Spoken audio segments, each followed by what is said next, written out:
E aí, galera, beleza? Gente, hoje a gente vai continuar aí o assunto de hardware, né? A gente vai falar de alguns componentes físicos. Claro que aqui eu não tenho todos os componentes que eu posso ter no computador, mas eu selecionei os principais, tá? Como vocês podem ver aí no meio, eu tenho aí nessa imagem central uma placa-mãe, como a gente falou na aula passada.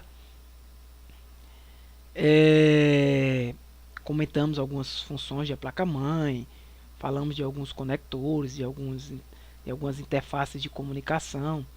Vamos falar de mais algumas agora e alguns assuntos desses a gente vai ter uma aula específica para alguns desses itens aqui, tá? O que eu acho mais é, prioridade. Então vamos iniciar aqui falando da placa de som, né? Começando aqui pela placa de som. Como vocês sabem, né? Isso aqui é um exemplozinho de uma placa de som. Quando você olha atrás do seu computador, você vê essas conexões aqui. É a conexãozinha da placa de som, onde você conecta seu fone de ouvido, você conecta a caixinha de som. Basicamente, essa placa envia e recebe sinais sonoros, né? E essa placa, ela tem a principal função, né? É comunicar com um equipamento de som, né? Fazer a placa-mãe, de certa forma, o seu processador, o computador de forma geral, comunicar com algum equipamento de som, né? Seja ele qual for esse equipamento. Ela basicamente ela converte o que? Ela pega os sinais digitais que o computador em si gera, né? E transforma esses sinais em sinais analógicos, né? Por exemplo, o próprio som. Ela pode ser uma placa PCI, ela pode ser uma placa onboard, ela pode ser uma placa USB. Ela quando eu digo assim uma placa PCI é que ela está conectada num barramento que a gente vai ter uma aula ainda de barramentos, tá, gente? Vamos introduzir ainda nessa aula, mas já falei de barramentos para vocês, né? Onde os dados passam, né? Se a gente imaginar a nossa placa-mãe como uma cidade, os barramentos eu podia imaginar como as pistas. Então, a placa de som, ela pode estar conectada aqui no equipamento PCI, no barramento PCI, mas também num barramento on-board da placa-mãe, ela já vem interna à placa-mãe, como a gente já comentou isso na aula passada. Pode também ter um placas de som USB, tá? Mas a principal função é essa que você precisa entender da placa de som, né? Principais funções da placa de som, que ela vai enviar sinais sonoros, né? Converter também esses sinais aí entre sinais digitais para sinais analógicos. Temos a placa de vídeo, né? Que a gente também já comentou um pouco sobre placa de vídeo, mas falar mais um pouco da placa de vídeo, ela também é conhecida como placa gráfica, tá? Vocês podem ver aí alguma prova, aceleradora gráfica, também é conhecido com esses termos, e aí você já vai identificar como sendo uma placa de vídeo, tá? Essa placa de vídeo, gente, ela pode, né? Ela pode ser, ela geralmente tem uma memória, mas se ela for on-board, se ela for interna à placa-mãe, essa memória ela utiliza da memória RAM do seu computador, tá? Da memória RAM que seu computador tem. Por exemplo, se você tem lá 8 GB de RAM, vamos falar ainda de memória RAM, né? Mas eu sei que alguns já ouviram falar que a memória RAM é a memória principal do computador, é a memória de trabalho. Vamos introduzir ela ainda nessa aula, mas na próxima, mais na frente ainda vamos falar tem uma aula só sobre memórias e aí a gente vai falar sobre memória RAM. Mas eu quero que você entenda que a placa de vídeo ela pode ter ela tem uma memória, mas quando ela é on-board, ela utiliza essa memória do seu próprio sistema computacional, tá?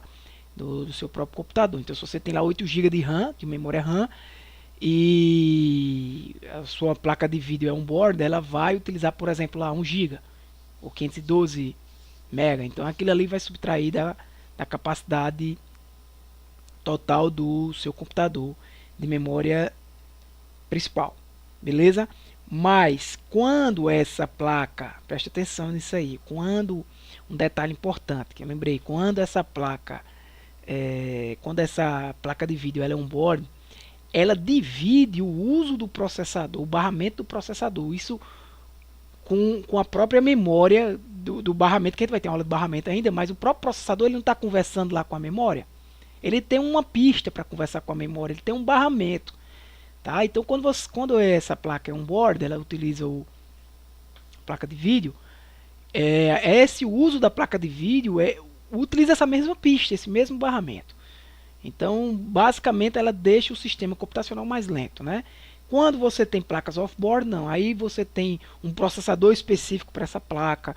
Você tem uma memória, que a gente vai falar desse tipo de memória que vem na memória de placa, nas placas de vídeo externas. Então, off-board, ela tem uma memória, né, externa, então torna o sistema computacional mais rápido. Geralmente, quem utiliza o computador para jogar esses jogos mais pesados tem com certeza uma boa, né, uma excelente placa de vídeo off-board.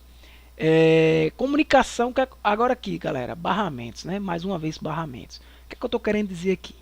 Comunicação, bit e barramentos. Eu estou querendo ligar esses termos dizendo o seguinte: a comunicação entre os dispositivos, né, que é feita através da transmissão de bits, né, pode ser aí paralelo ou serial, a gente vai falar disso na aula de barramentos, é realizada através dos barramentos. Os barramentos, gente, é também muitas vezes conhecido como interfaces, né? Slots, por exemplo, tudo isso aqui é barramento. Esses caras aqui é um barramento, estou apontando aqui com o mouse, é um tipo de barramento. Aqui tem barramentos impressos na placa-mãe, tem vários tipos de barramento. Todos esses carinhas aqui são barramentos. A gente vai estudar os principais barramentos mais à frente, beleza?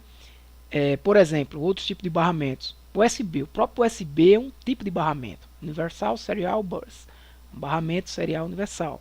Vamos estudar ele, se você está tão acostumado a utilizar no seu dia a dia, né, o barramento USB. Então aqui alguns exemplos de barramentos, beleza? A placa de rede, também conhecido como adaptador de rede, né? O NIC, se você vê esse termo aí em alguma prova, NIC, Network Interface Card, também utilizado para identificar, né? Falar sobre as placas de rede. A placa de rede, a principal função dela é comunicar o seu computador com alguma rede de computadores, tá? Não necessariamente com a internet. Você pode conectar apenas dois computadores utilizando a placa de rede, por exemplo, né? Ela vai o que? Ela vai controlar o envio e o recebimento de dados. O envio que o seu computador utiliza para fora dele, né? Para o outro computador lá, que os dados passam pelo, digamos, uma placa de rede conectada em um cabo que a gente está acostumado a utilizar, né? Ou até o mesmo Wi-Fi. Os dados passam ali por aquele cabo ou pelo ar mesmo, através das ondas, e é enviado. E essa mesma placa também recebe dados, né? Então se a gente perguntar se ela é um dispositivo de entrada e saída, sim, é um dispositivo de entrada e saída. Ela tem vários tipos, ela pode ser uma placa de rede que transmite ondas eletromagnéticas, por exemplo, né? Que como eu falei agora, as placas de rede Wi-Fi. Esses dados também podem ser transmitidos por cabos metálicos, por fibra óptica. Quando a gente for falar lá no assunto de redes, lá na frente, depois de software, lá na frente, eu vou falar um pouco mais sobre isso aí. Mas a priori você precisa saber disso, né? Que tem vários tipos de placa de rede. Aí, então, por exemplo, eu também tenho placa de rede para uma rede Talking Ring, que eu vou falar lá na área de redes, para uma rede Ethernet. A rede Ethernet, Tiago, o que é isso? Tal? Rede Ethernet é essa que você está acostumado a utilizar, né? A gente vai falar também. Então, tem vários tipos de placa de rede, né? Ela pode estar lá conectada por um barramento PCI também, um carinha desse, um PCI Express, via USB também, tá? Geralmente, hoje em dia, essas placas de rede vêm on-board na sua placa-mãe, né? Ou até mesmo ela vem soldada mesmo na placa-mãe ou conectada num dispositivo de conexão da placa-mãe. Aqui um exemplozinho dela, ó, aqui o encaixe, esse encaixezinho aqui que a gente está acostumado. Aqui é uma placa de rede Ethernet que você coloca lá o cabozinho, né? O conectorzinho que a gente chama, vamos falar na aula de redes, conector RJ45, que a gente coloca aqui, encaixa aqui nesse buraquinho. Beleza? Placa de rede é isso aí. Memória RAM. Vou só introduzir, galera, um pouquinho de memória RAM, mas a gente vai ter uma aula mais específica aqui, alguns exemplos de memória RAM. Mas as principais características você precisa saber. Conhecida memória primária, memória de trabalho, tá? É aquela memória, gente. Eu gosto de dizer que a memória RAM, a gente, repita, a gente vai ter uma aula que vai falar só sobre memórias e a gente vai gastar um tempo com memória RAM. Mas é aquela memória que a gente fala memória de trabalho. Por quê? tudo que você está trabalhando naquele momento está obrigatoriamente na memória RAM. Por exemplo, estou agora gravando esse vídeo para vocês, essa aula para vocês. Tem um arquivo aqui aberto com essa, com essa imagem aqui, esse desenho. Então esse arquivo ele está agora na memória RAM, tá? O software que está gravando a minha voz aqui para vocês, ele está agora também armazenado na memória RAM. Tudo que eu estou utilizando aqui nesse momento que está aberto no meu computador, tudo que eu estou trabalhando está na memória RAM, beleza? Ela também é conhecida como uma memória essencial. Ela é aí a gente também é uma grande característica dela, aleatória, porque é uma memória de escrita e de leitura que o acesso aos dados não é sequencial. Você não vai armazenando dados na memória de forma sequencial, mas sim de forma aleatória, né? O sistema operacional vai lá e pega um espaço que tá livre e armazena alguns arquivos lá naquele espaço. Então, ele não vai armazenar de forma sequencial. Coloco aqui os próximos dados, eu coloco sequencialmente exatamente naquele lugar onde acabou o outro, não. É de forma aleatória. A gente, como eu repito, vamos falar mais de memória RAM, mas já estou dando uma introdução aqui a vocês. O disco rígido, conhecido aí como Red Disk ou HD, né? Por isso que Hard Disk, é a memória de massa, enquanto a memória RAM a gente fala de memória primária, o disco rígido a gente costuma chamar de memória secundária. Não é volátil.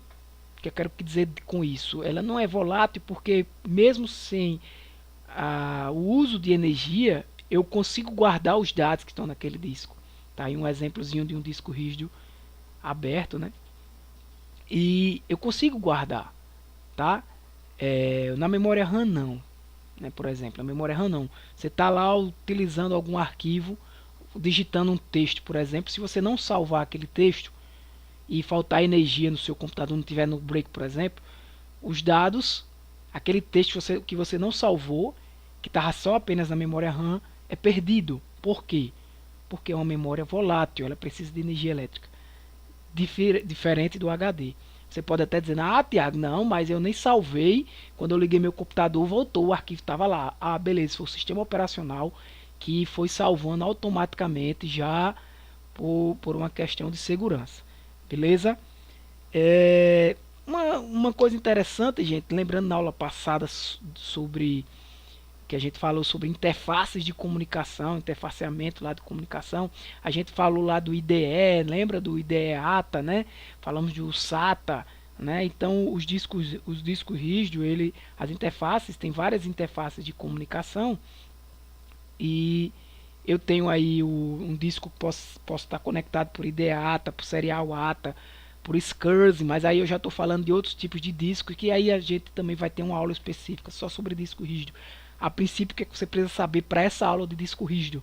Você precisa saber que é a memória de massa do computador, onde você guarda todos os dados que você tem armazenado no seu computador, que é uma memória não volátil, que eu não preciso de energia elétrica para armazenar esses dados. Beleza? A princípio é isso. A priori é isso. Na aula de disco rígido a gente vai discutir mais detalhes sobre esses caras, sobre outros dispositivos de armazenamento em massa também. Microprocessador, tá aí esse carinha aí, o microprocessador. O microprocessador, gente, a gente costuma dizer que é o cérebro do computador. Próxima aula, só sobre ele, mas já introduzindo, fica aqui nesse lugarzinho, ó. A gente encaixa com esses carinhas que tem aqui, esses ferrinhos entra aqui, tem uns buraquinhos aqui na placa-mãe, encaixa o microprocessador aí, né? Ele tem as principais funções de processamento, né? As funções a unidade central de processamento fica no processador. A unidade central de processamento do seu computador é no seu processador. Beleza? A gente vai discutir mais isso na próxima aula. Os dispositivos de entrada e saída que a gente já discutiu, que são esses dispositivos de entrada e saída, né? E aí um exemplozinho de um monitor, que é um dispositivo de saída. Temos também o cooler. O que é o cooler? Comentei sobre ele, eu acredito, em alguma aula passada. O cooler é um refrigerador. Beleza? Você coloca ele aqui, ele geralmente fica aqui. Aí, geralmente não, ele fica aqui. Esse cooler que eu estou falando aqui, eu estou falando do cooler do processador, tá? Que ele vai o que? Ele vai refrigerar o processador. Ele vai evitar que ele esquente. Porque quando você tem um dispositivo que trabalha intensamente como um processador, ele vai normalmente esquentar, emitir calor. E se você não tiver um cooler, ele vai travar o computador ou até mesmo derreter. Se você botar no YouTube aí, tem vários vídeos de processador queimando dessa forma. Tem vários tipos de cooler, né, gente? Tem um cooler, não vou entrar em detalhes aqui se você quiser pesquisar, mas eu tenho o air cooler, eu tenho o water cooler, eu tenho um cooler de heat pipe, enfim. Você pode pesquisar mais sobre isso, mas você precisa entender apenas para agora que qual é a principal função do cooler: refrigerar. E se cair alguma coisa, vai cair sobre o cooler do microprocessador, que você vai dizer que ele evita que o camarada esquente, né? Evita o calor do processador. Beleza, galera? Por hoje aí nessa aulinha foi só isso mesmo. A gente vai ficando por aqui. Próxima aula vamos falar dos processadores. É isso aí, gente. Fiquem com Deus. Um abraço. Valeu!